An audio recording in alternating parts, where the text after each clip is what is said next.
and have you been there 40 years or something like that?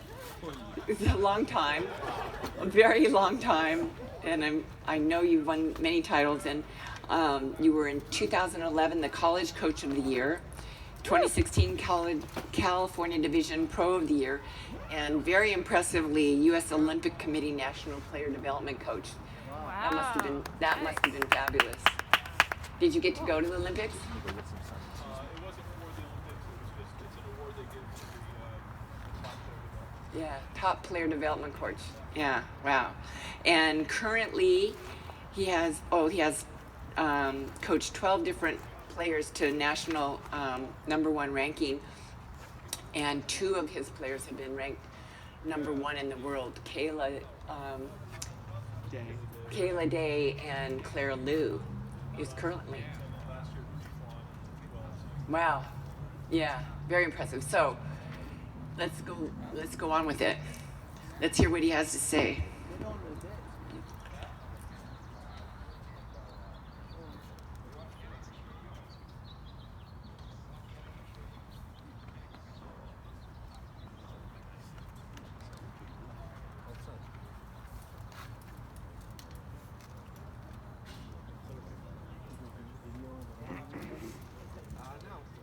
No worries.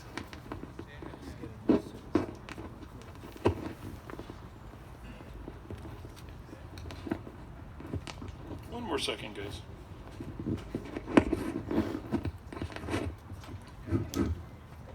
Is that okay? Oh, that's pretty good. Okay.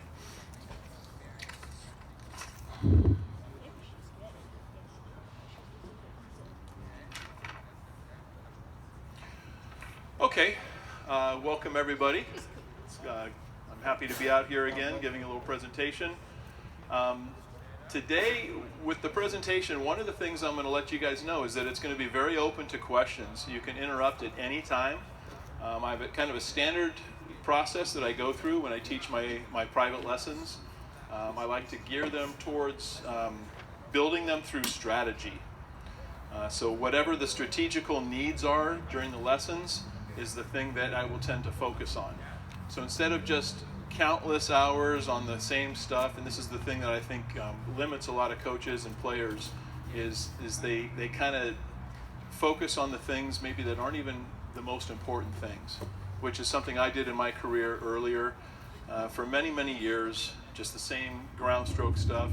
And ground strokes are a much bigger part of the game now, percentage-wise, than what we did when my generation, which was, at least for me, it was get to the net as soon as possible, because I didn't feel like I could beat everybody from the baseline, but I could beat people with the serve and the volley. So that was kind of a way for me to get up to a higher level. These days, it's a little bit, you have to be a little more selective to get to the net. So what you'll notice today is that we're going to focus a little bit more on ground stroke type of lesson progression, but also with the understanding that the majority of points are finished in the first few shots.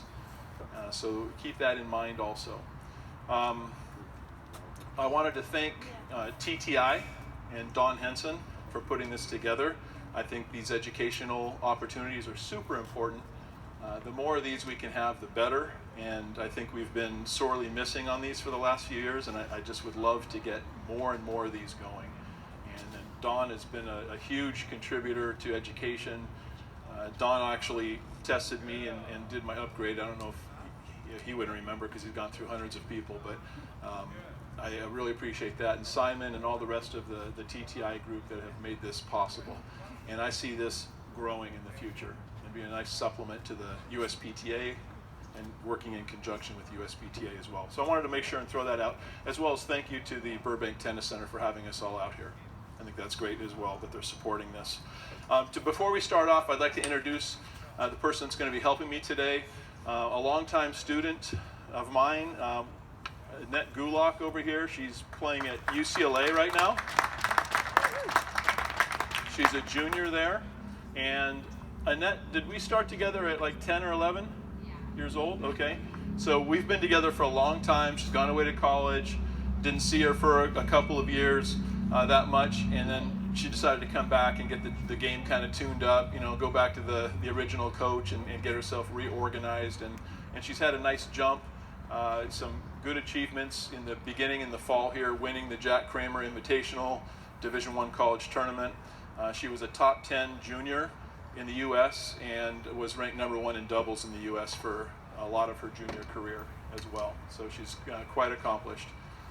So I wanted to make sure and throw that out to her, and for her to come out on a Sunday morning and help me out. I think that's really great. So thank you, Annette, for being out here, and hopefully I'll take it a little easy on you out here and don't put you on the spot too much. In this presentation, I want to let you know what I'm going to be trying to accomplish in the beginning, and then we'll see if we can meet those expectations after that. Looking for sharing with you the 8 different parts of a typical lesson, what I do during a lesson. Now that sounds like, wow, we all give lessons. I don't know how cutting edge that's going to be.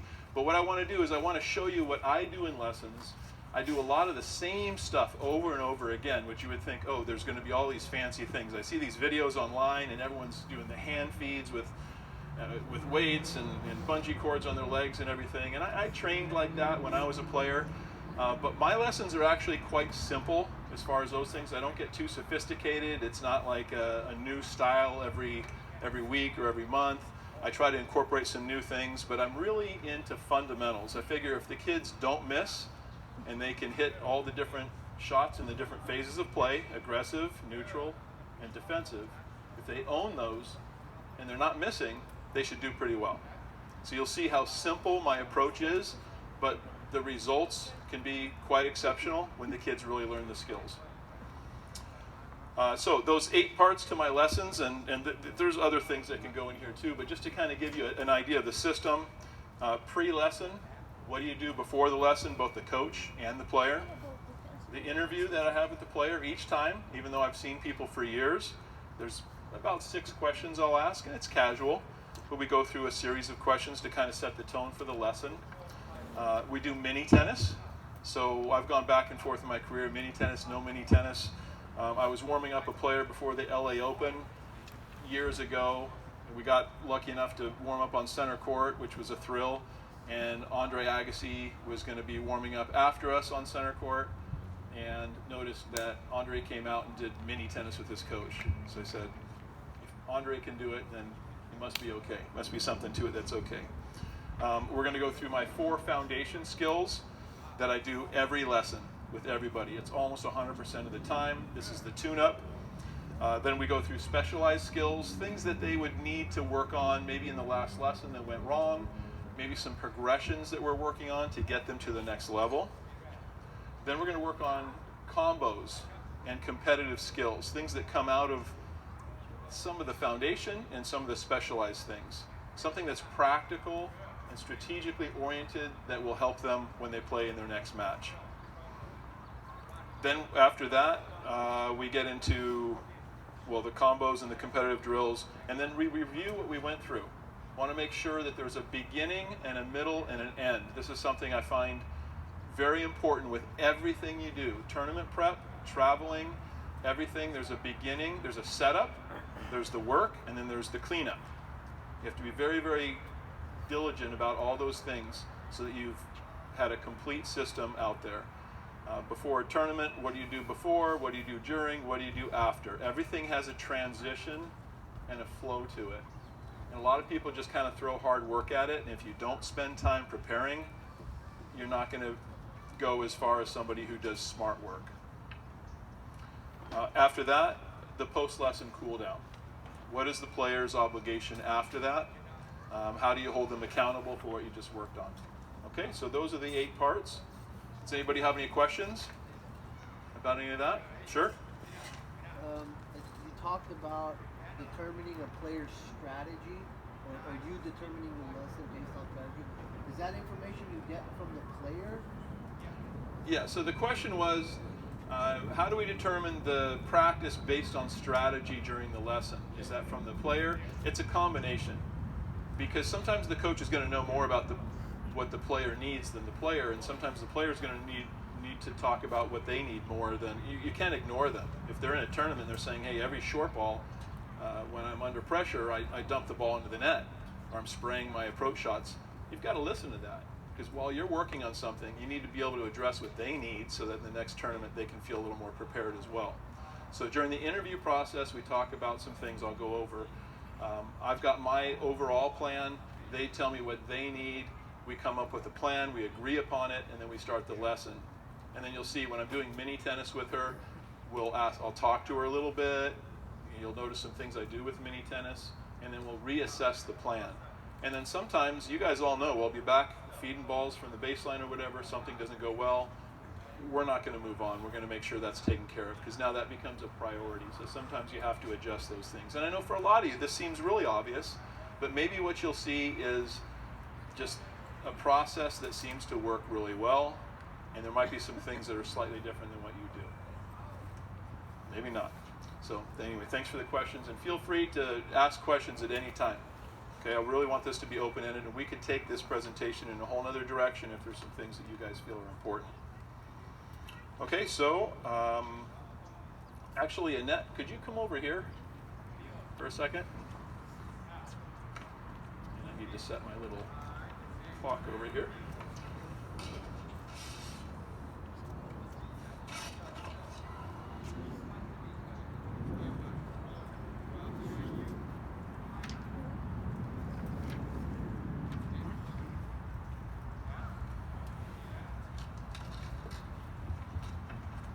Okay, so I just set up a little clock here because I noticed during presentations a lot of times people are like, how am I doing on time? I just want to be able to see how I'm doing on time so we can pace it a little bit. So in the beginning of the lesson, Annette would come out. She's done her dynamic warm-up on another court. She's hit some balls with somebody. She shows up, and at this point she's kind of ready to go. The next lesson is finishing up. I'm doing the little review thing with them, getting them kind of set to go on their way, and then Annette comes up and I start asking her some questions. Well, actually, before the interview, what is the coach's responsibility before? You want to be prepared. You review the big picture. Okay, what is this person doing? So when I really do it on the way when I'm driving to my lesson. I kind of go through my day and I visualize everything that we're going to be doing during that day. I review the big picture and I review the immediate plan. What are we working on right now, but where are we trying to be in a year or two? And then I review any recent notes and results from tournaments. That's important because that can kind of adjust what we're doing. And again, some of this you're like, I do this every day too, I understand. But hopefully there'll be some niche things where you go, well, that's a little bit different. Or it's interesting how that is something that he does every day. And it's so simple, but there's so many good results that have come out of it that I think it's important to share.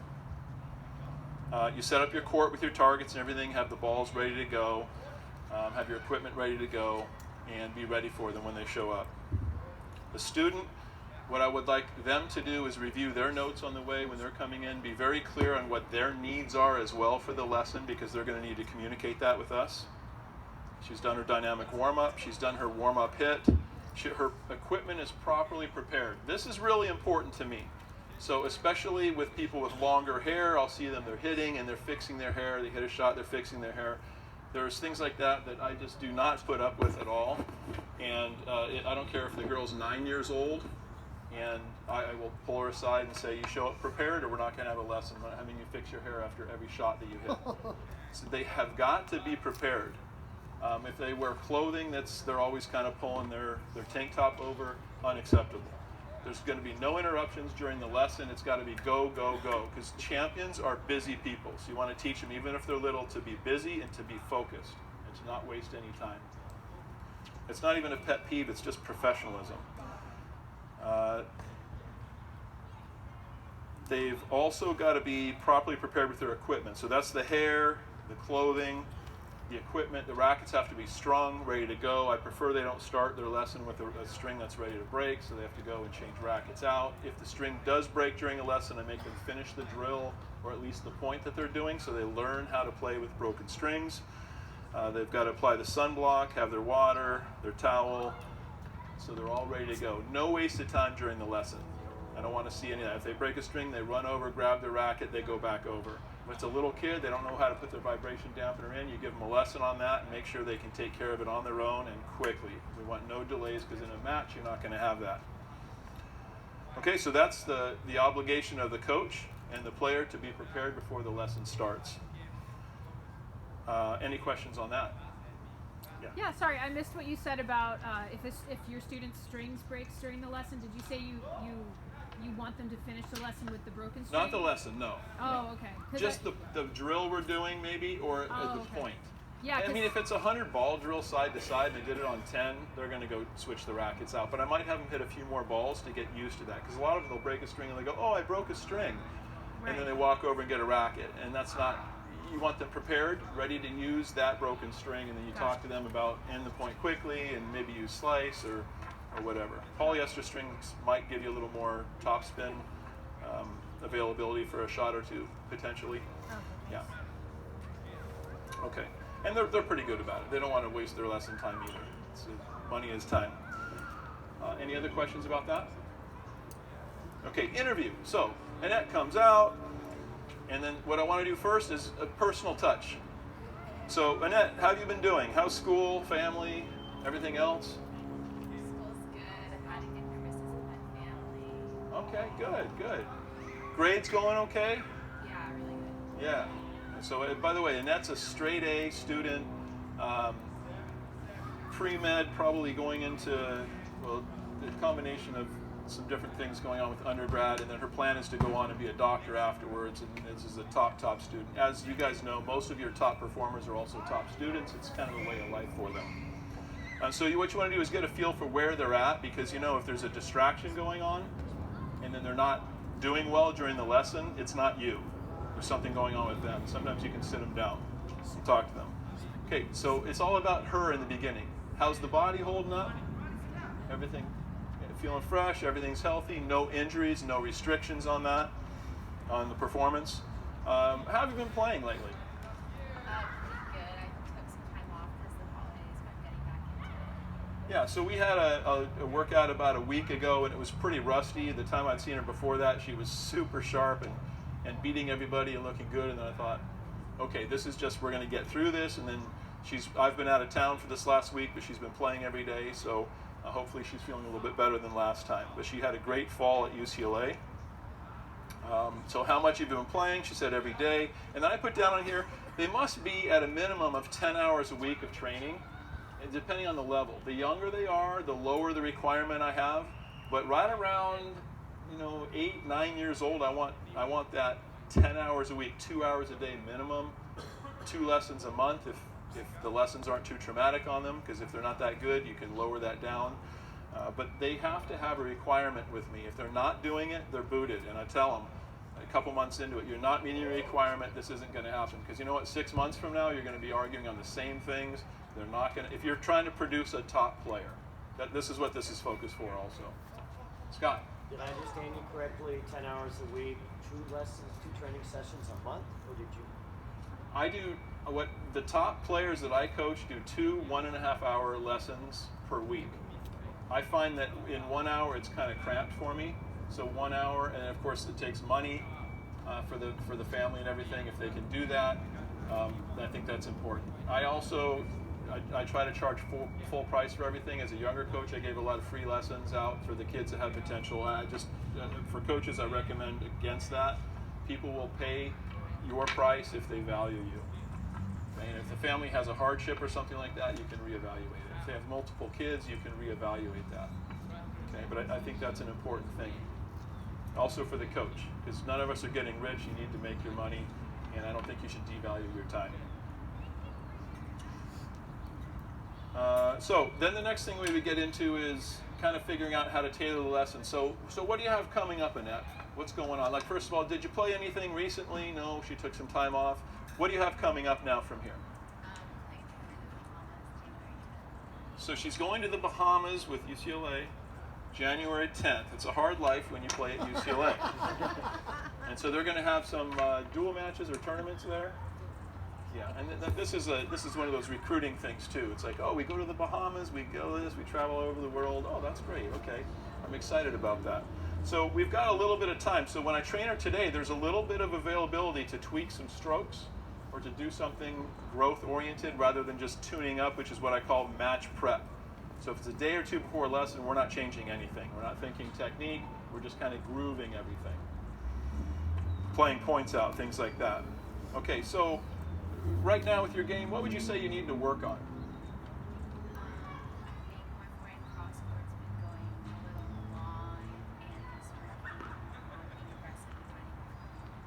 Okay, so the forehand cross court's been going a little bit long, but it's also her weapon. She's kind of a serve and forehand type of a player. She's very aggressive physically. I wouldn't say there's a lot of variation in her game, which is something we've been trying to add more so we can get her up to the next level.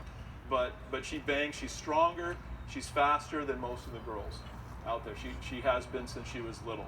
So we kind of went a little bit more one-dimensional, aggressive first strike tennis with her, but now we're also looking at it going, we need to build in a little bit of endurance and the ability to grind out there to set up that short ball. As the players get better and better, she's not blowing them off the court like she did a few years ago in juniors.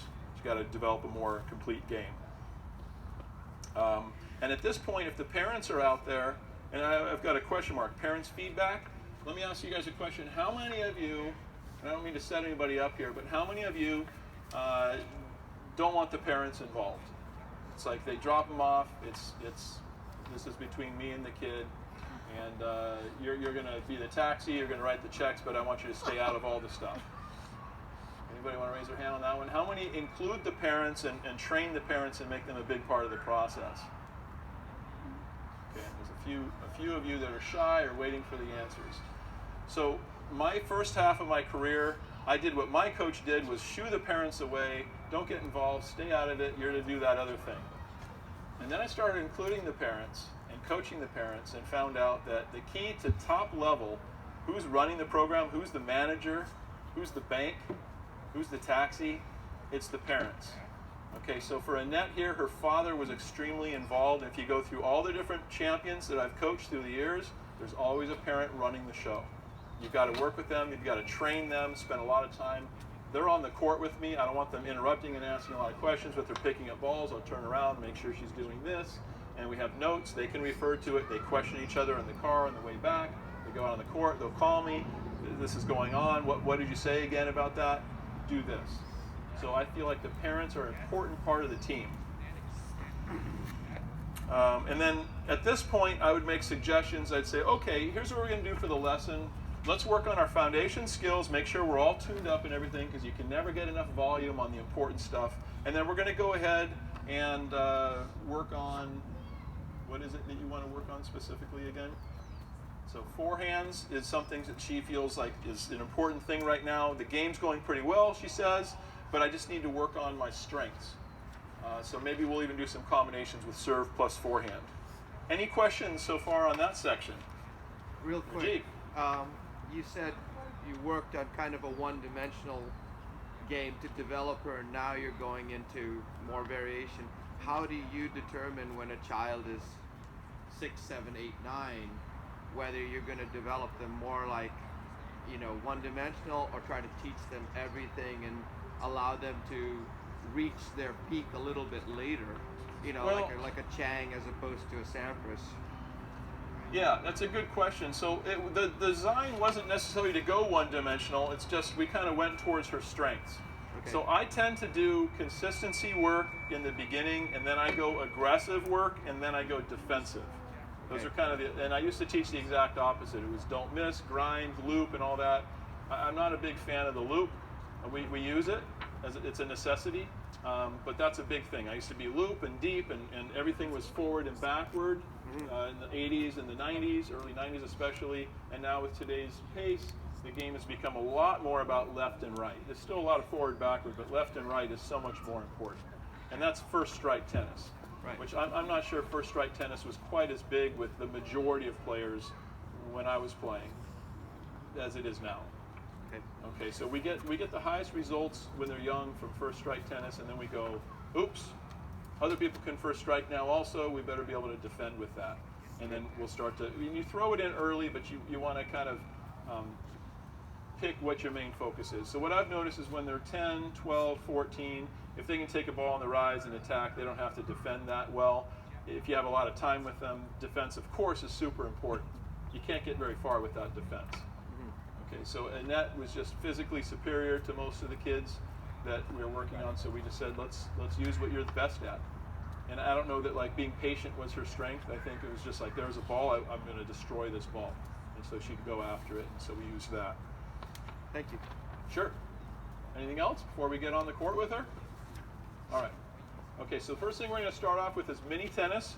and we'll kind of talk a little bit more. We may reassess the plan, but right now the plan is going to be foundational things, and then we're going to work on her strengths after that, which is what she needs to get ready for her tournament coming up. Okay, now when I'm doing this mini tennis with her, you know, a lot of people look at this is kind of a waste of time, what are you doing? But I use this time, it's very important in this time to kind of assess certain things. So we might be gabbing a little bit, but also I tell her she can't move like I'm moving, I'm watching her. So I'm looking for things like she let that ball get a little bit low and she stopped when she hit it. That should have been a move through. I like the ball to be chest high as often as possible. So she comes in there, and you guys can see how that's a little bit of a, I'm not quite warmed up, I haven't moved, I haven't hit yet. That ball right there was a little too close to her. That goes towards spacing. And so we go through, and she knows all these terms, you know, so whatever I give her, that's a little low, and on the way down. And then I'll tweak her a little bit. I'll see how her left foot is doing on that wide backhand. She also set up on that ball. She should have moved through it. Sorry about all the criticisms here, but this is kind of how we go through things. And we might chat a little bit. If this is just looking super good, we might kind of talk a little bit more about the things we've already talked about. Okay, and she moved out of that shot a little early instead of holding it. I call it holding the line. She's settling for slices on low balls. I'm being extra critical of her a little bit right now, but she kind of waited and let it slice. I don't like to see that unless slice is a first choice. I don't like slices being something that you let happen to you. I think you should select slices. So just to give you kind of an inside point of view on what I'm doing here, that was okay.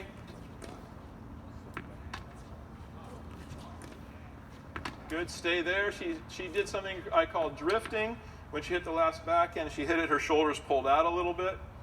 I'd like her to stay completely still with her shoulders and hold her line. So these are some vocabulary words that she's roll up on. And you can see the early morning slowness on that one. Now when I talk to her about spacing, I'm really looking at that left arm right now. How much space does she give herself? That ball should be outside of her left arm. Her left arm, I like it to be parallel to the ground, shoulder high. Okay, so you see a lot of people, they're down here, and it's not like there aren't top pros that don't drop their left arm down there. Like Stan Wawrinka, he's symmetrical, he's down here. But most of the top pros now, with their left arm, they keep them up here. And one of the reasons I like that left arm to be up here is it's always a certain distance from the shoulder. When it comes down here, that tends to pull the contact in a little too close. So that's called spacing, and the left arm, not only does it help you coil, it helps you space. And so I'll spend, you know, up to 5 minutes doing this. You can see how that left arm's down a little bit. We want her up. She had to pull off the ball there a little bit. She could have done more prep. That was low. Move up on it. Good. Okay, and because of the temperature, the balls are going to be bouncing a little lower. So that's a good opportunity to work on footwork. Try to mess her up a little bit. That could have been a little bit more aggressive. Good. There you go. Okay, and then we want the legs to be apart a little bit when she hits the ball. We don't want them up here too much. I say it's the comparison between getting down low and wide like a Ferrari or moving around like a minivan. So who's going to win the race in a slalom and quick movement? We want that Ferrari low and wide. Although I do feel like a lot of people teach getting too low. I don't think getting real low is that important, especially on the rise drives. It's more of like when you're lifting the ball. So people exaggerate on the knee bend. I'm not a big knee bend guy, exaggeration-wise on that at least. Okay, so as we're looking at these things here, I see some stuff that still needs some tuning. To get her ready before the 10th, when she's in the Bahamas. Hopefully they're actually playing tennis there. She's got to back up there, you can see. Now when she backed up, you could see when she hit it, and then she had to pull out of the way there. So that tells me her spacing was a little bit off. So right now what we're doing is we're kind of tuning up, getting her kind of in the right spot. And then after that, I look at that and I say, okay, there could be some footwork and some preparation issues. Definitely not quite as sharp as I'd like to see. But it doesn't take long to get that tuned up. That'd be 1 or 2 lessons, and that should be nice and ready to go. So she's been hitting more this last week. She's not as rusty as she was the week before that. But my guess is there's going to be some kind of point of contact issues. I also like the point of contact to be chest high. I think I said knee high I consider to be more defensive. This is more neutral. You can be aggressive here, but it has to have some shape on it usually. And then chest high, I like it because you can just blast straight through it and either hit a flat drive or a dip drive. Okay, so let's go ahead and back up. Any questions about mini tennis? Just curiosity, how many of you do mini tennis in the lessons? Okay, so the majority of you, how many of you, because I've gone back and forth through my career, how many of you don't do it and just like, let's just get to hitting, they should have already been warmed up? Okay, a couple of shy people. That's okay. Now, where you feed from, it really kind of depends on the level of the player. I need to feed from back here with someone like Gennette so she can really practice receiving a ball. It's not just about delivering, there's also receiving skills. So I try to give her a heavy ball that's coming in from back here. And I think the plan, we can go ahead and stick with it, but we could get a little bit into some footwork things depending on what I just saw in the warm-up there. Okay, so foundation skills. Before we start on this, I need to talk to you quickly about the parts of the court and how I have them defined. So she knows all this stuff, but just I'm going to go through it quickly so we don't talk too much about the stuff that's not quite as important. But I have the court identified so that I can tell her in one quick sentence where she's going and she knows it. So this is A, B, C, and D. So from her perspective, she's reading left to right, A through D. This can be a little confusing because there's mirror. Now when I'm going over there, it's left to right, A, B, C, D. So she could be, if she's on this side, move over a little bit. She's in C right now. Move over. She's in B. Okay, so I might say when you're hitting from C, and I've scouted players before that have amazing forehands, but in B, for some reason they get trapped. I'll see that sometimes. Or sometimes they're great from C, they cannot hit the running A. So you might hear, oh, great forehand, keep it away from the forehand, and I say, let's think about this. Attacking, pulling it wide, running forehand to that side is something they probably haven't done nearly as much in their career. Other things with the court, we've got angles. An angle is when the ball crosses the single sideline before the baseline. So this would be short angle, middle angle, and deep angle or deep corner. You've got the short court, and then the different depths of the court. So going back to the old System 5, near the net would be Zone 1, Zone 2, Zone 3, Zone 4, Zone 5. And that can affect how high you hit over the net, but it also gives us a category. So she could be in, let's go to C3, so just inside the baseline, chest high, contact. Okay, so she's got a spot that's clearly defined, and I can give her something like it's a coordinate, so it's quick. We don't have to get into a bunch of discussions. And then this could be a weak area or a strong area for her, and we can define all these spots. So you have to think three-dimensionally. Left and right is X, Y, Z axis. Three-dimensionally.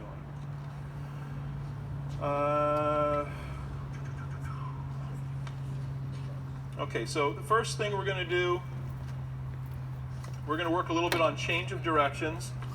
So we're going to go through some of these things kind of quickly because I want to leave it up to suggestion or question from you. If you have something that you say, hey, how do you teach this? That's always something when I hear these presentations, I'd love to hear somebody and say, well, what do you do for this? I teach this, I'm having a little trouble with this, or I think I'm pretty good. Let's see, do you teach it the same way?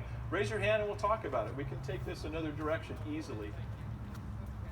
Okay. So change of direction on this one. So I would stand out here, and then I would have Gennette going down the line on her forehand. Okay, and then what she's shooting for also, without me saying, is she's shooting for the deep corner here as well. But what's happening is from cross court to down the line, she's trying to make sure she doesn't deflect the ball wide. So she might have to hit the outside of the ball a little bit. She might have to angle in her target a little bit. And then we'll spend a few minutes on this. I may even have her count. I'm really big into counting. Okay, so she kind of came around that and hooked that a little bit. Hold your line on that one, Gennette. And you see how still she stayed on that one, but the ball went a little bit short.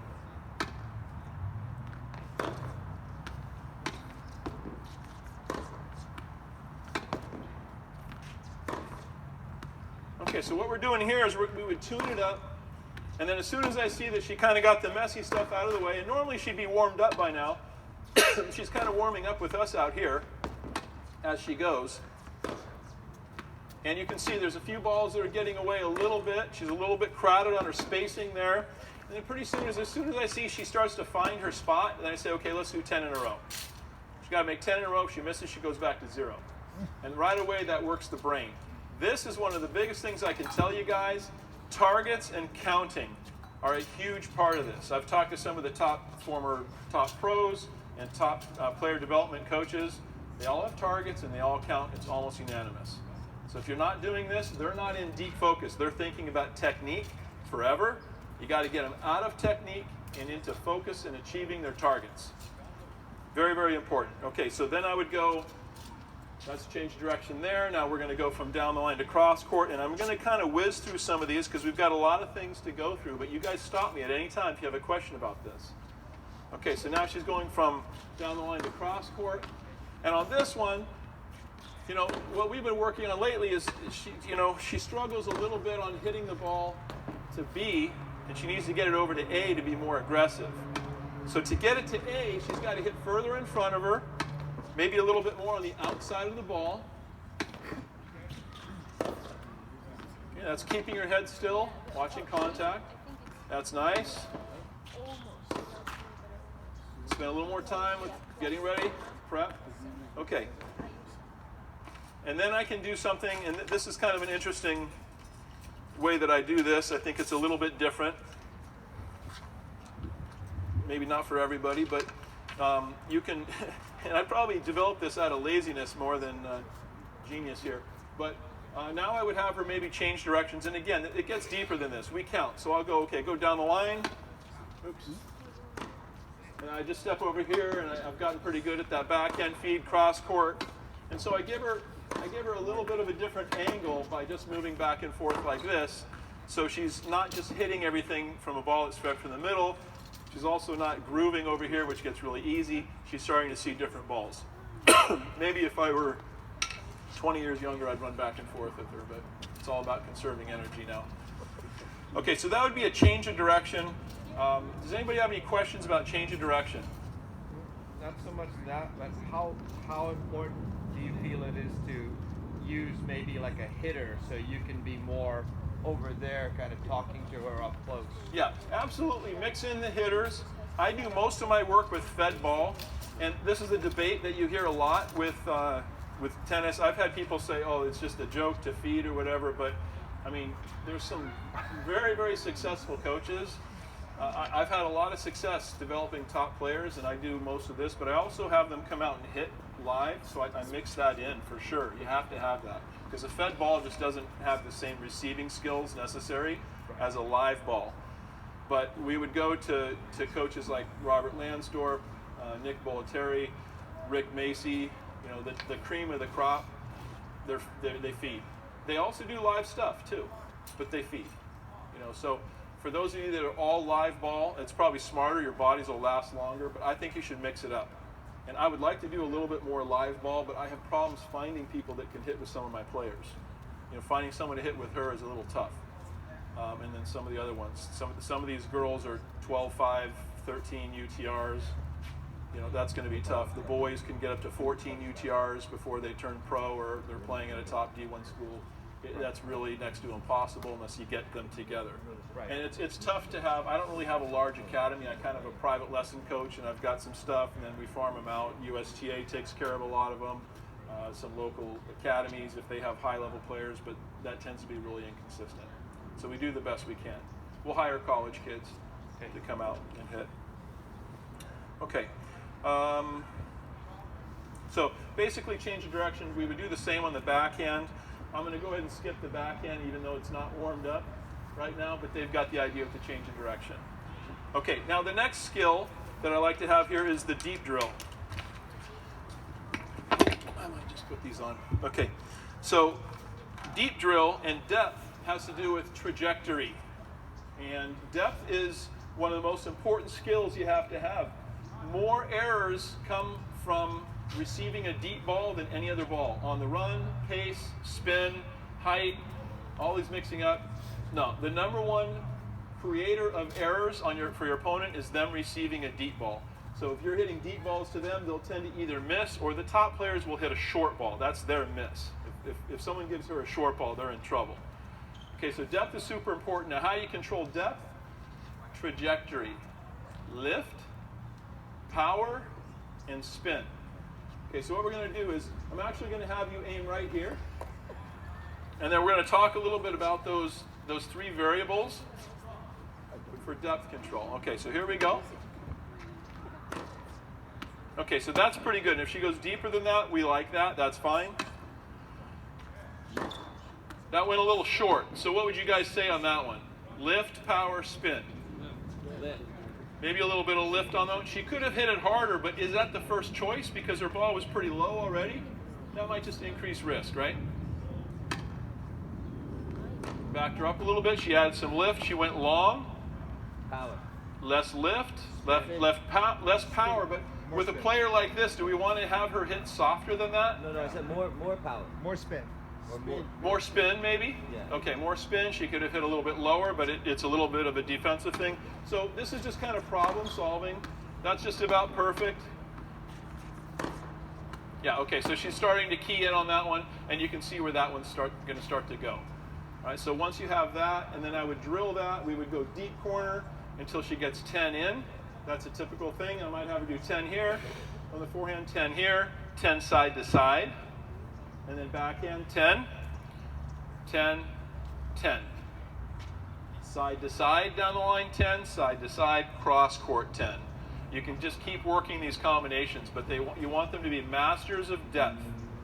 This is really, really important. These are some of the key building blocks. So some of these things, while they may seem important, I'm just telling you, this is what I do over and over again in lessons, and the kids get so tuned up they don't miss, and they're aggressive first strike players.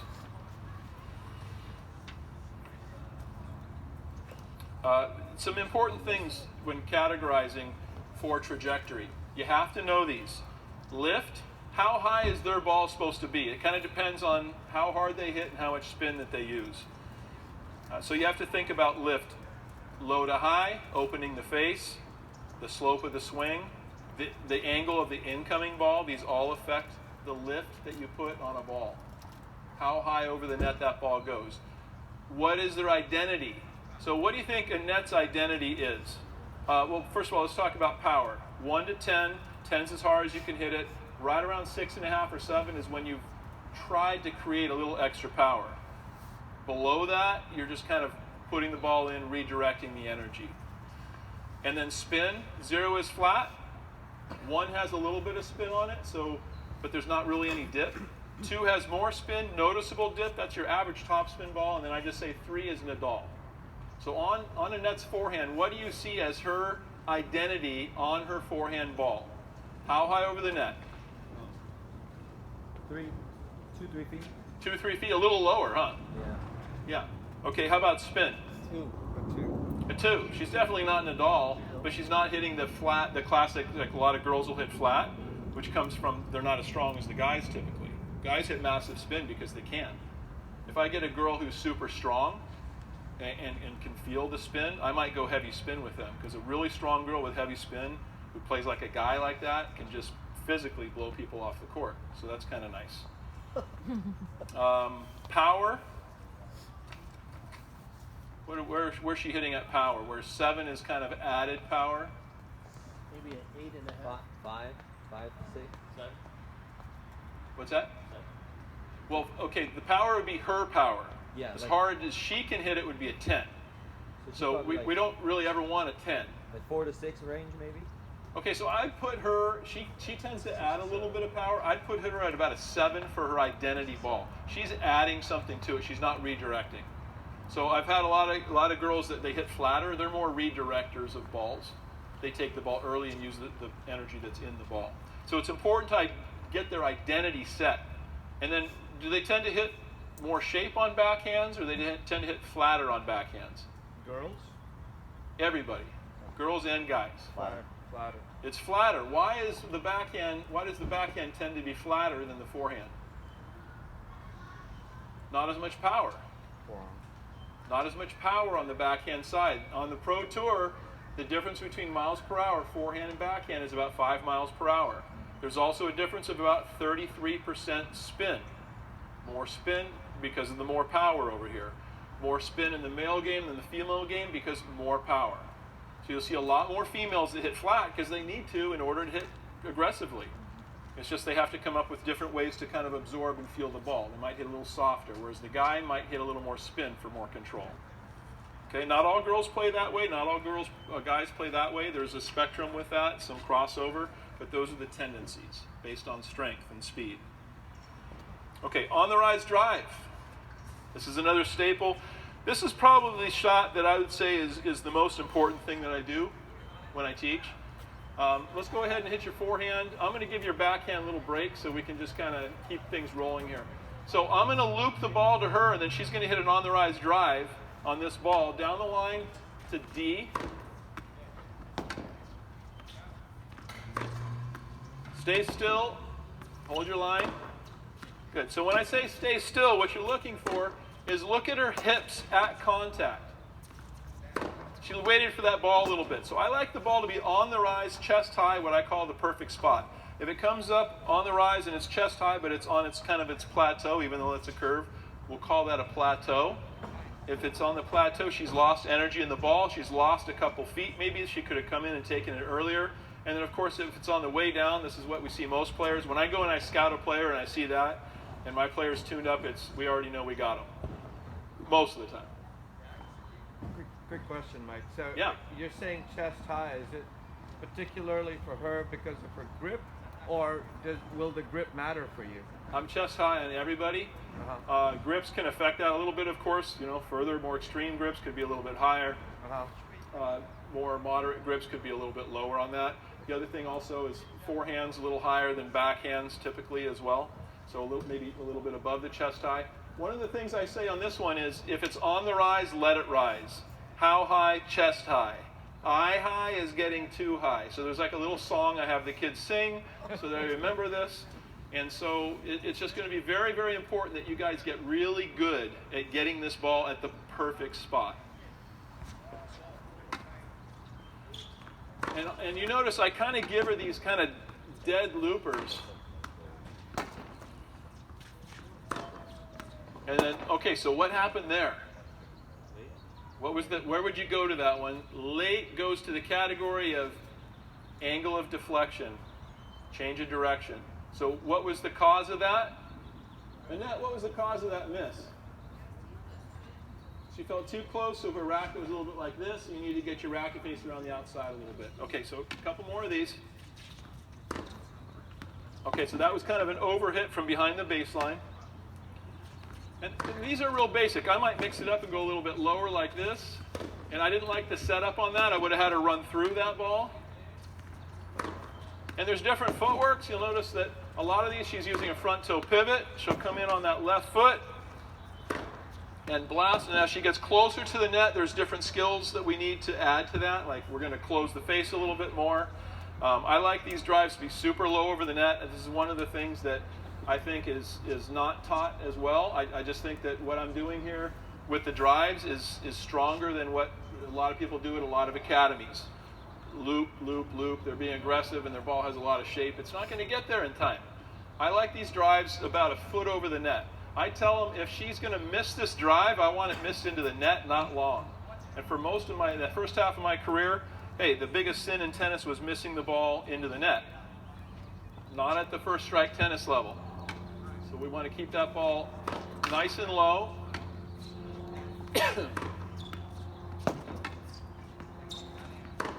Good. Okay, so rules of on the rise drive. Her racket's up more high to the ball. It does drop a little bit, but we're not going to get into how much of that too much right now. Contact is going to be a little further out in front than normal. The reason is on a low ball, see how long our arm is nice and extended here? When we get up to a high ball, if we have the same point of contact, now we've got this weird arm. So we want to be a little further out in front. The other thing is we want to close our racket a little bit more for control. Also, the higher that the ball gets, the more our face, you can see this is a circle, right? The higher our ball gets, the more our racket face opens up. As the ball gets up higher, especially around shoulder high, we need to close the face a little bit more, just to keep it from opening. Plus the ball's on the rise on this, right? It's an on the rise drive. If our face looks just like this, then it deflects up. So we've got to close just to keep it from opening. We have to close again just to make sure the on the rise doesn't fly away from us. The other thing that happens on this shot is at contact, it'll tend to collapse a little bit more than the shot down here. It has a little more centrifugal force. It's a little heavier up here. It's not quite as strong sometimes. I just like it because it's an aggressive height. But when it's up here, you want to push a little bit more with your hand. And then the path of the follow through, I see a lot of people, they drop too low and they're up here on this shot. There's a few pros that are over the shoulder here and there. For the most part, you hit it, and I want it to go across what I call across the table, where I have them sit in the middle of a table with a hole in the middle. I call it a donut table. Sit in a hole of the donut table, and when you hit, you go right across like this. The racket face is going to be at a 45-degree angle on the drives. When they're adding shape to the ball, they'll be below it more, and the racket tip is up at 90 degrees. That's your range of motion, 45 to 90. And try to avoid this. Try to make sure you're over like this. And it wraps in here. Okay?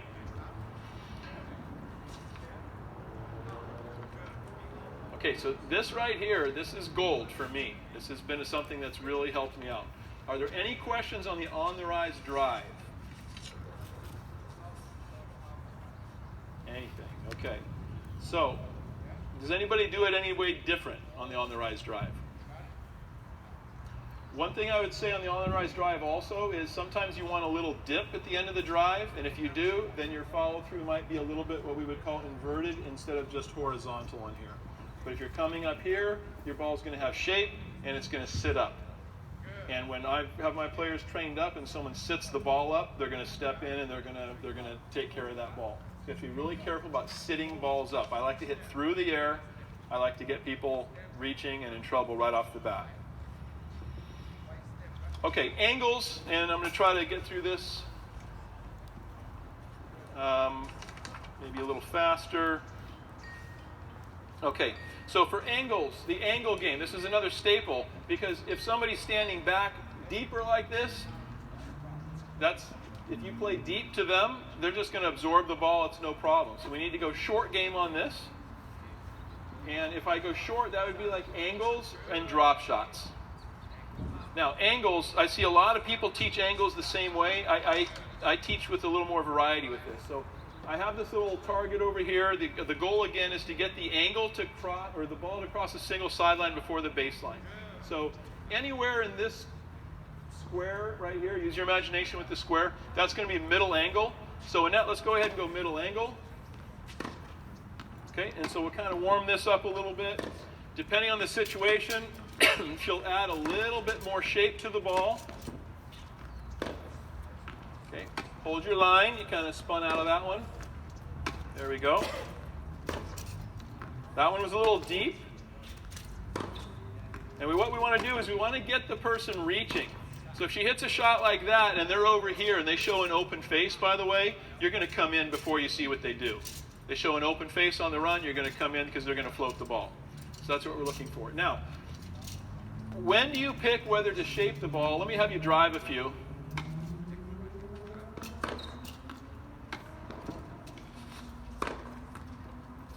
Okay, and this is an area where we're trying to get a little bit more angle again with her. You know, I just started working with her again in June. We had a great summer. She won a bunch of those summer ITA tournaments and gained a lot of confidence. This is a shot that she said she was struggling with a little bit. Okay, and so I've seen her I tell her I think the shot's amazing. You could all, did any of you notice on the last shot she was like this? instead of like that, right? So that's one thing you got to keep an eye on with that one. And some of that comes a little bit out of that WTA version of the forehand that she's using, where she's wrapping a little bit and then she does this thing. And you know, the WTA ATP thing, they've got to come up with a better name for that. We could call it like wrapping versus, you know, shorter, stretch, shorten cycle, all that stuff. But her forehand's so big, I didn't want to mess with that. You have to be careful. It'd be like if you're coaching Serena and you say, oh, you wrap a little bit on your forehand. We're not going to touch that, right? So this was a strength with her, so we didn't go with this thing on her. We just kind of kept this thing going. All right, now, when do you do the shaped and when do you do the drive on the angle? Depends kind of what you have availability to. If her opponent is here, she has the luxury of shaping the ball. So go ahead and shape this angle a little bit. I'm going to be in some trouble there. But if we're playing over here and she shapes it, go ahead and shape. Then I can come in here and just kind of poke the ball down the line and I got her. If I'm in position and she wants to hit an angle over here, you've got to drive it. So we're rallying, we're like this, and she hits through the ball much more effectively. A little more angle on that one, Annette. Low to the net, super, super low. Okay, good. Maybe take a little bit off as you're feeling the ball. Okay, so that's a perfect drive right there. And the best drive that she just hit was the one where she took something off of it. And that's where she needs to just maybe absorb the ball a little bit and not just add power. So that was probably more like a 6 with an on-the-rise drive. And she started off at maybe some 7s pluses. So we would be tuning that up during the lesson. So very important where the person's standing, how good your angle is. But the shaped is people work on that. And if you can work on cutting it off, you've got the easy drive winner. So be real careful on that. Okay, so specialized skills. We talked earlier about our forehand. Now we're going from, we just went through deep drill, on the rise drive, angles, change of directions. These are something I do in almost every lesson. Now we're going to get a little bit more. Did anyone have any questions about the angles, by the way? Okay, so this is the thing I see. I also tell people don't re-angle an angle. A lot of people say re-angle an angle. The ball comes over here. They see, oh, the person's going to recover. And then they re-angle the angle, but when they've been yanked a little bit, so when they re-angle, they shape that angle. Well, this person, all they have to do is stop in their tracks, cut it off, and it's an easy winner. So I'm not a big fan of re-angling the angle. It's one and done. Get out of there. If you're the second person. Specialized skills. So she wanted to work on her forehand. So what we're going to do right now, we're going to go through a couple of quick forehand things that we would do. And so let's go ahead and warm up your inside out. Okay, now depending on what she's receiving, we might shape a little more. Like if I take her back like that, she's going to absorb and shape, and she's going to try to get the person to back up a little bit. Again, we'll do some shaping. Okay, hit through the ball a little bit more. There you go. Go a little bit higher. Go a little like loopy. All right, so we always want to make sure we have this nice loop because guess what people hate? They hate the high ball to the backhand, right? So even at Annette's level, people will have trouble with that. The deeper and the higher it can get, and you just look for this in the warm-up. If you see problems with this, a lot of times I tell people that could be match over. You see something like that. Go ahead and let's slice it cross-court also just to show a ball that would be a little bit more out of the strike zone but in a different direction. This is what I always jokingly say, this is what we do to the 6'2" Russian girl who has a little bit of trouble getting down. Annette's actually got a little Russian and Ukrainian in her. Okay, so we've got a nice low slithery ball that can be very difficult for a lot of people to get down. Inside out and then inside in now on the forehand. Okay, so we're going to go through here and we're working on some of her aggressive shots. Now we could go through a whole series of, this is the aggressive forehand stuff that we want to do. So let's do this. Side to side, all forehands over there. And so this is a great drill here. We would go to the ad court, stay there longer and finish. She shaped that a little bit more because it wasn't an aggressive positioning. You could have moved in on that and been more aggressive. Good. On the rise on that one. See how she hit it at the plateau? Okay, so that was nice and early. Let's go ahead and go inside in. Now, on inside ins, the net's a few inches taller. Okay, but the other thing you have to realize is the court is 4.5 feet shorter over here. So let's go ahead and hit inside in. And what a lot of people do on the inside ins is they clear the net. Go ahead and clear the net by a lot. Go a little higher on this one. On the inside ins, they go, oh, the net's high, so I'm going to hit like this. And it's, in my opinion, it's wrong. This is not what we do. Even though the net's higher, the court's so much shorter. On inside ins, I have them go lower. So go super low on this on the rise drive. Good.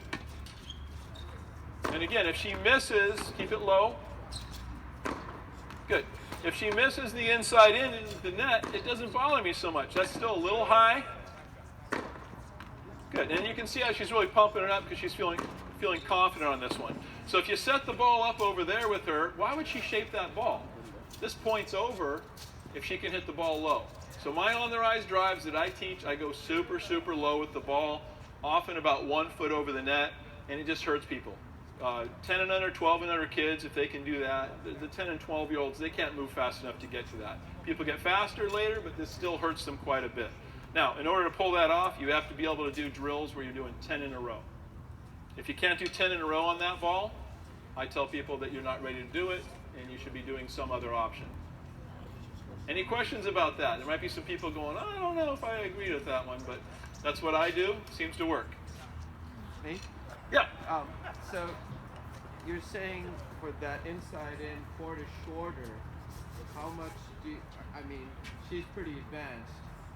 With a lower level player, are you going to tell them maybe hit more shape with more spin?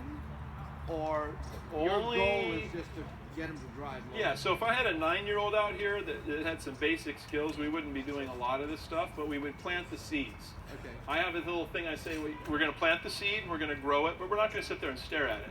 Okay. So like slices with a 9-year-old, we'll hit a few minutes, but don't go out and drill it for an hour, 3 times a week. It's a complete waste of time right now. Right. But you're going to need it when you're 12 and when you're 14. Okay. So there's progressions to this. But it only takes about 2 years. So if I get a 9-year-old by 11, they're pretty fully trained up. Now they need to apply those skills and learn how to win with that, but they should be pretty fully trained with their skills, especially at their age, within about 2 years. Any other questions on that? Yes? Yeah. At what age do you start teaching like backspin to the kids, like mini tennis, like chipping the ball, or even just putting a little backspin on their volley? I teach everything right away. So you teach them backspin right away? Right away. Not the first lesson. Usually I don't take people on for first lessons. They've got to have played a little bit. Even if they're like 6 or 7, they've kind of played a little bit, and then they'll come in. So they already have some basic skills. But I'll do slices, I'll do on-the-rise drives within a couple of months. Even if they're not going to use them for a year, we start on stuff right away. Top spin, loops. You do what you can get away with on that. Angles. So we introduce it early because it'll grow in their sleep. They'll grow on their own. They'll experiment. So you want to open their horizons. Some of them are sponges. So I train people right off the bat as if they're pros, or they're training to be a pro. So I teach them pro quality strokes. I don't teach them, every once in a while there's like little band-aids, but I try to teach them at a high professional level, quality stroke right off the bat. I don't want to teach them something wrong. So, and there's little caveats in there. There's certain things you go, oh, I'm not going to teach them to hit as hard as they can right now. Sure. So it's a progression. You plant the seeds and you hope they grow. Cool. Oh yeah, and Mike, could you talk a little more about the loop? Because when I started playing, when I played in college, we hit a lot flatter ball than, it wasn't that much flatter, but now topspin is, I'm just curious what your thought is on the loop, because I teach all my students a loop just because of the power factor. Like I want them to be able to hang with the kids who are hitting the ball really hard, but I'm curious, like you were saying you're not a big fan of it. Maybe you can talk about the loop. My whole strategy coaching my juniors up until the early 2000s was like heavy loops, deep. push them back, get a short ball, come to the net. Like I said, everything was forward and backward.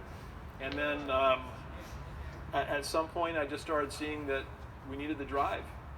And so, like, to really focus on the drive, and not just an approach shot drive, but even if they're behind the baseline, to drive. So how important is the loop? It's a nice complementary shot. It helps the ball get out of their strike zone. It can slow things down for defensive. You know, you're pulled off the court, you want to loop the ball to buy time, but I don't teach loop as a rally ball. Oh, sorry, I meant loop as your backswing. Maybe I was confused on the backswing. Okay, yeah, sure. Oh, okay, sure. That's what you were talking about. Oh, you were just talking about on the ground. Okay, and then there's slight differences for different body types, male, female. Females tend to be maybe a little bit higher with the loop, especially on the backhand side. We'll go a little bit higher. And then the men tend to be a little more straight back with just like a little bit of a lag in the hand. But more and more compact. And that's a little bit bigger, but again, I didn't want to shorten her up and risk messing up a great forehand already. Even though I had her when she was 10, she already had a pretty good forehand. So we kind of stuck with that. So on the forehand side, everybody I teach has a loop. There's no straight back, there's no down and up. It's just a matter of the angle of the face, how far back you go. So she's a little bit bigger right now than a lot of the way the game's going right now. But Madison Keys has the biggest backswing on the tour and the biggest forehand on the tour. So you can't say it's completely antiquated yet, but it's definitely going more for, you know, smaller like this. So it's kind of up, down to about here, throw like that. That's the classic, more advanced, if you will, or the ATP WTA thing is the wrong word for it, really. But the tendency for women to be a little bit bigger on the stroke, my theory on that one is that when the polyester strings came up, the men had to adjust right away because the game got so fast, and the women took a little bit longer because the game wasn't quite as fast. But then we realized with the men that it wasn't just faster preparation, it also produced, because of the elasticity of the stroke, it produced more power and more spin. So now the women, you can see it in the juniors, it's well over 50% of the ITF juniors are over here like the men now. So the Pro Tour on the women's side is going to be much more of these forehands than this kind of more old school forehand. That's going to be mostly gone. But there'll still be a percentage of it. And it's not wrong, it just takes a little bit longer. There's other things in that too. That's a whole talk. Any other questions on that? Okay. Okay, so combinations. We could do a bunch of different kinds of drills on this. If you wanted to do like first strike tennis, big +1 forehands. Combinations on this one might be serve and forehand. So we've done a ton of drills on this. Go ahead. I know you haven't hit a lot of serves. You don't have to worry about hitting a big serve. But what I want you to do is just kind of put it in. And then we'll work on the +1, just as an outgrowth of what we just did. And I'll go ahead and feed you right away, Annette. Okay, and so I might feed her the typical kind of deep middle. She's going to run around it. If I feed her deep middle and it's heavy, she's going to go more high to C and heavy. That's not a ball she should be pressing on and maybe missing. Notice the vocabulary where it's pressing. These are kind of typical. So that one, so she's good enough to still do something pretty good on that one. Now I'm going to press you a little bit more on this return, Annette.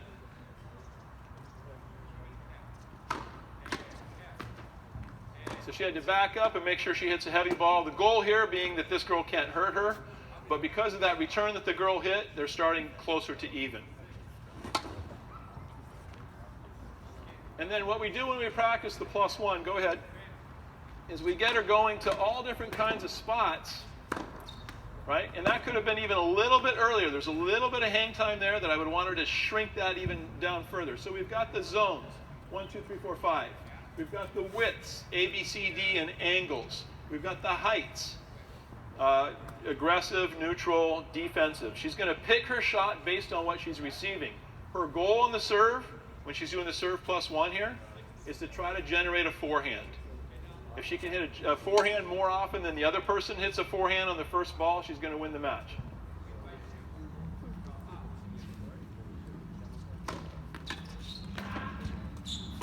Right, so she hit a backhand on that? She probably could have cut off the angle and hit a nice on-the-rise drive backhand down the line versus a shaped ball. Or we could train her to be even faster on that one and make it a bigger forehand. which is the direction I would go on that one. Okay, so I'm going to speed up a little bit here because we're running a little bit low on time. Any questions on working on the strength right there? Okay, so we've got the foundation skills, and then we have the thing that she needs to work on. Serve plus forehand is her strength. Let's really work on that a lot. Sometimes people come in and say, I was missing my approach shots, and we can work on all the different variations on that as well. So I go foundation skills, and I do more specialized skills. Okay, so combinations and competitive drills. We just kind of did a combination there. Another combination for the forehand. This will be real quick. I'll show you one of these. Let's go backhand cross court, forehand approach. Okay, and then the forehand approach. And then the volley. And good, good. So now we would incorporate the shot we were trying to work on there, which is the aggressive forehand, but we would build it around. And so we're really building on that specialized thing. We're really making a push to have her be first strike tennis with the serve and the forehand.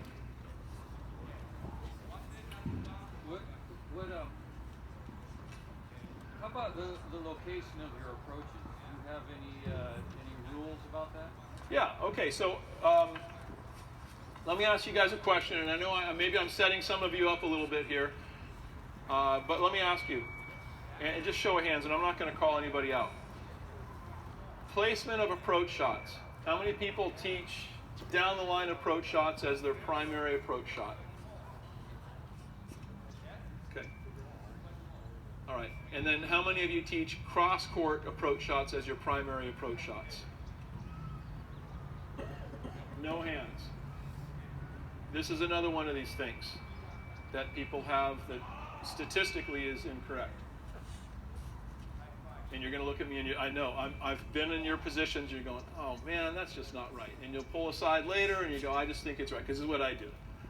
The cross-court approach shots have a higher percentage of winning than the down the lines.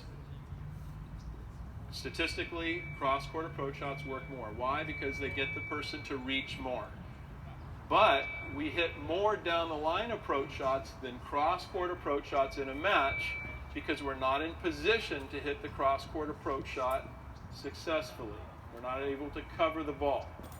So, from the studies that have come out, and so I get studies from different people, USTA, there's different organizations that do this. Does anyone know Dr. Doug Eng? Yeah. By any chance? Yeah? Yeah? So, Doug and I talk quite a lot. John Yandel has a lot of these stats. Warren Pretorius with Dartfish, and you get with these stat guys. And so here's how the stats work on this, because I taught down the line approach shots. That's what you did until about 15 years ago when I started studying more of these stats and having access to more things online. So here's how and I had a coach that taught me this in juniors, and I just thought he just wasn't that smart. He was a great coach, but I said he's just got that wrong. So the cross-court approach shots, if you can get them to be an angle and make the person reach, they're successful, more successful. And here's the rule on this one. On the forehand side, if you're in B, remember it goes A, B, C, D. If you're in B, that should be a cross-court approach shot almost every time. You're going to win more than if you go down the line. If you're in A, out here, that loses because you're out of position, unless you can hit a winner, which is not really an approach shot. That's just a ground stroke winner. So forehand cross court wins if it's in B. On the backhand side, a backhand approach shot cross court with angle in C wins. Also, a backhand approach shot in D wins, because this is also a weaker side for most people. So we're also taking advantage of the weakness of the backhand side. You don't have to cover quite as well because this tends to be a little bit weaker, but it depends on the person that you're playing against. So if you can get them in trouble, they're reaching more, and there are numbers on this that support this. So backhand, we have a little bit more leeway to go cross-court, forehand, but the cross-courts win more, but we're just not in position well enough to hit more cross-courts than down the lines, which, trust me, guys, I was just like you going, this guy's out of his mind, and you start looking at the numbers, you start watching it and going, dang, I was wrong on that for like first 15 years of my coaching. At every level? Every level. Mike, to clarify, are you saying if the player is in zone C, or are you saying Yeah, zone C is a width. so if the player is situated, the court positioning is zone C, they can hit to zone C or D as an approach? Okay, it's not on the same side. No, she's there, She's on C. and C and D are over here on this side. She's got to hit it to D. D, okay, thank Yeah, you. to get the person to reach. Although it's the backhand side, so it doesn't matter very much. Correct. On the forehand side, though, if you hit it to B over here, you're just hitting to their forehand. You're Right. feeding their strength. You got to get them to reach. Right. You make them reach. That's the main thing you want to have happen. Okay, thank you. Okay, so this is a big one, you guys. Go out and experiment with it. Research a little bit. You can connect with people that have the stats on this. There's all kinds of tours or stats on the Pro Tour where you could get access to some of these things. A lot of it is kind of kept hush-hush because they like to keep it for themselves. Okay, great question though. I appreciate that, and I love that it's going to be controversial. It's going to make your head spin. You're going to go back. You're going to talk and go, that guy. It works. How about hitting from the middle of the court? Okay, so from the middle of the court, On an approach. on an approach from the middle of the court, what I would do in that situation is, can I angle it better to one side or the other to make them reach? If not, I hit to their weakness. It's going to be their backhand. Yeah, great question also. Yeah, And then also, if they have like a one-handed or two-handed backhand, would that make a difference? You know, the 'cause passing obviously- shot person, Yeah. it just depends on how good they are. Okay. And then what about if? Because usually when I Because the one-handers can't go cross-court quite as well as right the two-handers. right exactly pulling it across. Yeah, What so you about, can cover a little easier. What about if they're deeper by the service line? Would you recommend them go still cross court, or if say they were inside the service line, were they more willing? Inside to the service line, you're going to hit a winner. cross court, correct? Or either. Whatever the open court is Okay. at that point, yeah. Okay. This would be more of like a challenging. Also, when you hit approach shots, be selective. You don't want to just, hit a challenging. In my day, we could hit a slice, we'd float it, we'd come in, split, crash real hard, win most of the points. You can't do that now. You've got to be a little more selective. Make sure they're going to hit a floater. I say if they get a full swing on the pass, you made a mistake. They've got to be reaching. Any other questions on approaches? That's a controversial one. Okay. Okay, so Annette, come on over here. So what we would do now is we would review the lesson. Foundation skills, and again, we kind of went through this quickly, but we might say, oh, she missed a forehand wide.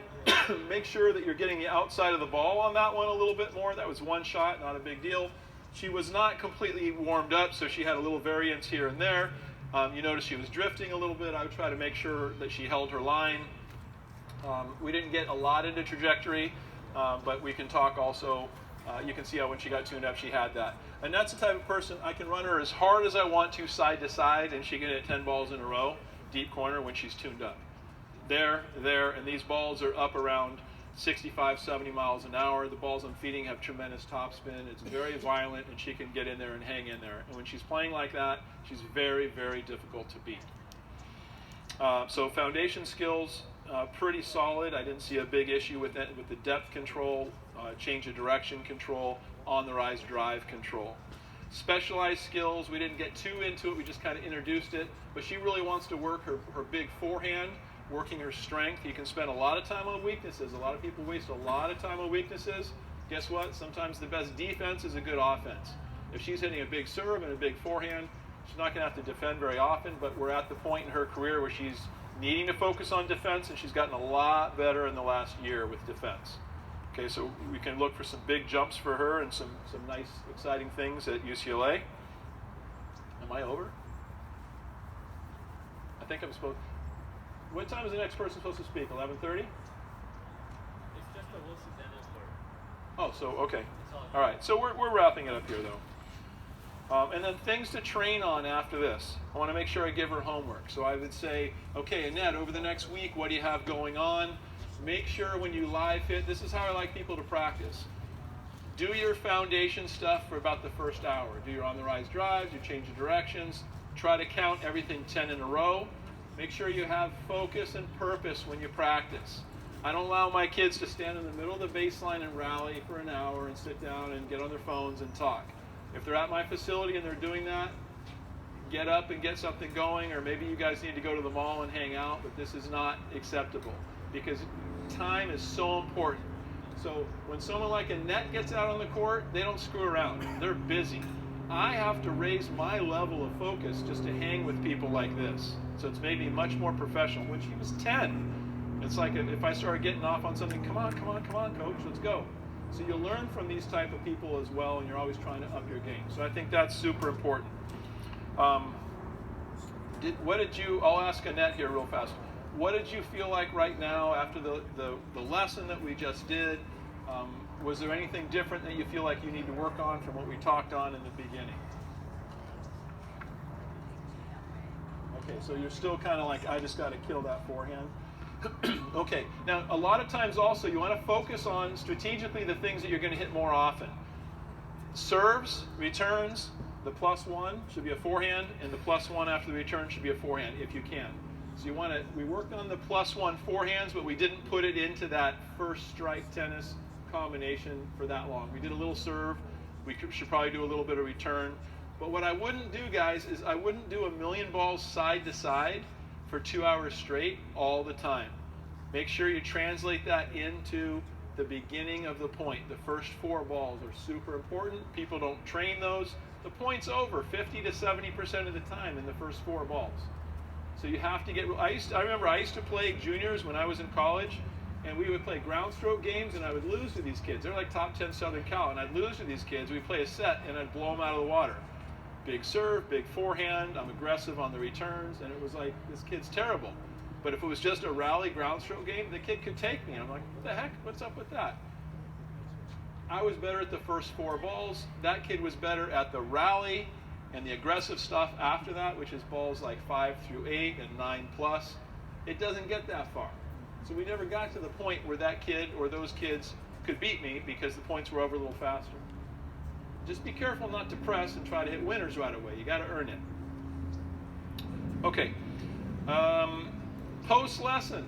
This is important as well. So before the lesson, Annette would have done a dynamic warm-up. She would have hit with somebody. She would have come out. She would have had her mind in the right place, maybe even hit with my last lesson. After this, really important, and this is really important for tournaments as well, she's got to do a cool down. So right now what I would have her do is I'd say go jog around the park, just real light, 5 minutes. Then get into your static stretch. Then make sure you're eating something with protein within 30 minutes after you're off the court, as well as before that probably ice anything that's a little bit sore within 30 minutes. Get that ice on there. These are the things, if you don't do this, you're not going to last at this level and with those rigors. And I train kids that are like 10, 11, 12 to do all the same things because it's all about habits. Even though they're made out of rubber bands, you have to teach them the good habits.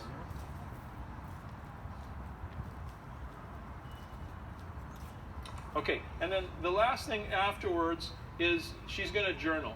So when Annette was little, she had a paper journal, and she'd go through and she'd take her notes, and then we would grade each category. She'd say, what do I get on this one? And I don't know, scale 1 to 5 or something? I can't remember. She's like, what do I get on this one? You get a 3. Oh, man, what do I get on the serves today? That was awesome, and you worked on it last week, and I saw the improvement. You get a 5. And we go through that stuff. Now, I have paper journals also, but just to be practical, I let the kids write in notebooks. They're in the car. They're reviewing it with their parents on the way home. They're writing it down on their notepad, and then they send it to me. I'll look at it that night. I will review it and edit it, and I'll send it back with any corrections. This keeps them accountable. I also work very, very closely with the parents. The parents are going to get them to the court. The parents are the ones I hold accountable for practice up to a certain age. If you don't have the parents involved, you're just not going to produce a top champion. Every one of these kids that I've produced that have won national championships or international championships or been really highly ranked, the parents are very, very involved. What's a 10-year-old going to do as far as structuring their practice schedule and staying on task? There's no way. So they've got to have the parents very, very involved. Okay. Any questions about any of that stuff that we went through? I didn't focus specifically on strategy that much, except for the interview. So in a tournament, first of all, you guys, I want you to give a big hand of applause for Annette Gulak. And I wanted to encourage you guys to maybe go out and catch some UCLA matches where she'll be playing. Don't forget, I'm the coach at Cal Lutheran University. If anyone wants to come out and watch some Division III tennis out in Thousand Oaks, I coach the men's and women's teams out there as well. And that's a great way. If any of you are high school coaches or coaches of juniors, bring them out to watch a college match, maybe both levels even, because that'll inspire them and keep them going. So, any questions on any of the stuff that we went through as far as how I organize my lessons? Again, the pre-lesson, coaches prep, students prep, the interview process. I'm just curious how would you work with kids that are a little bit, don't like running, that are not very quick and you want to work on their speed? Like, is that something you train them on the court a lot, or you kind of give them stuff to do off the court? So I don't do a lot of physical training anymore.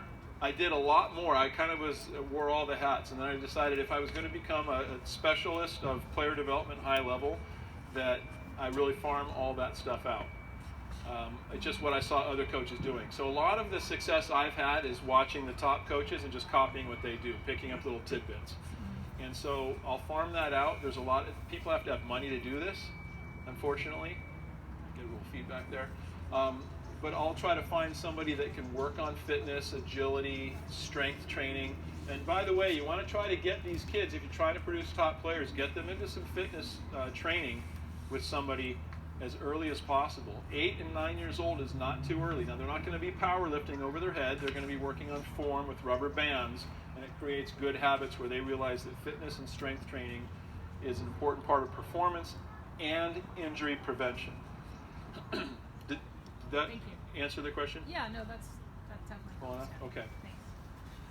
Thanks. Okay, so the interview process, really important. Mini tennis, kind of optional, but I like it. I use that as an important part of my lesson. The 4 foundational skills, just to control the ball, we do a ton of reps. Specialized skills, basically fixing what went wrong last weekend, prepping what's coming up, and then keeping your eye on the big picture. What are we trying to do in 10 years? Everyone should have a 10-year plan. If you have an 8-year-old, you should have a 10-year plan. And when they're 18, they're going to play D1 tennis, hopefully, that's the dream, or turning pro, if they're exceptional. Okay, so a lot of good players will go to college for a few years and then turn pro after that as well. And then Annette's so super academic, she's going to be a doctor. So we'll see. If she has a big breakthrough in the next couple of years and starts winning everything, maybe I can talk her into thinking about turning pro. But right now, she's just really focused on her academics. But have that 10-year, then you do the 1 year.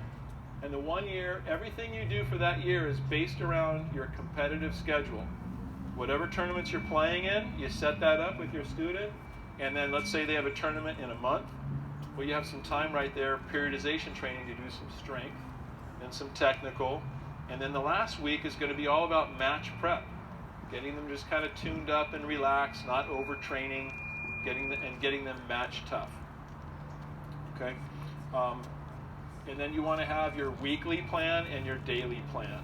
So everything's about planning, and in the beginning I talked about understanding you have a beginning and a middle and an end to everything you do. A stroke has a beginning, a middle, and an end. A lesson, beginning, middle, end. Tournaments, beginning, middle, end. Every beginning has a beginning and a middle and an end. This is the beginning of a stroke, backswing. Well, the backswing has a beginning, a middle, and an end. And then that creates layers. The more layers you have of knowledge in all these areas to do, the more you have to fall back on.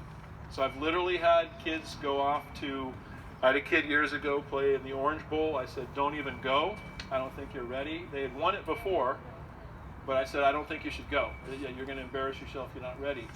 They ended up winning the tournament. I couldn't believe it. Came back and I said, how did that possibly happen? I didn't even think you should go. Were you just so much better and so much more prepared with so many more layers in your game that you just used your experience. And that was what the key was. Yeah, I was just so much better than everybody else. I said, you played great? No, I played awful. But they still figured out a way to win because they're winners, and they had a lot to fall back on. Okay? Chuck? As someone who coaches both a men's team and a women's team, can you explain maybe the difference in how you approach your coaching, not in terms of maybe tactical or physically, but dealing with emotion? Well, okay, so dealing with emotion. So here's one of the keys. I took over the women's program at Cal Lutheran.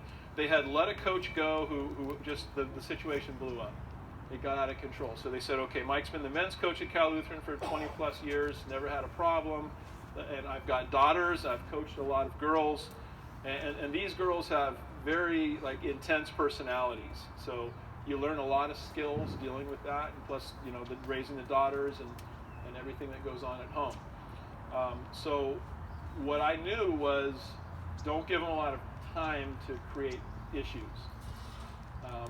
And you can sit there and you can deal with the and some of the guys are, especially today, they're very emotional and sensitive now too. A lot of entitlement and everything going on has been a big difference. But for the girls, the key is to keep them busy. So if you coach a women's team, don't let them sit around. They're not going to be happy about that. They're going to talk. There's going to be some kind of an issue that comes around. Guys can chill out, and then they just kind of they get after each other and they bounce back. Because that's kind of guys, that's a pecking order. With the girls, they need the support of the group. And so they want to know they're a united group going forward, and you keep them busy. And so for me, that's been the strategy from the very beginning. I've never had a single issue. I guess I'm in my third season with the women's team. But we don't sit around and talk. It's busy. And when I work with Gennette or some of the other girls I've worked with through the years, they don't really like to sit around and talk. If I take a bathroom break or whatever during a lesson, I come back, and she's sitting on the baseline still what's going on, Whereas the guy might entertain himself and be like, oh, it's cool, I'll roll with that. They're not going to roll with that. It's a little different. They want busyness, and they want you to keep them going. So, also with emotional stuff, just kind of listening is always a good thing. And I've listened to I've got a 20-year-old and a 15-year-old, so when they come home from school or college or whatever, we'll sit down and we'll talk, and I just kind of let them talk. So I'll have office hours where they can come in and talk, but they just need to be heard, I think, is one of the big things. Same with the guys too. It's not that much different in some ways, but in some ways it is. The guys can sit down and take a little water break and everything's fine. The girls, if they sit down, one of them's going to be ticked off in 30 seconds that we're still sitting down. That's what I've noticed. What about you?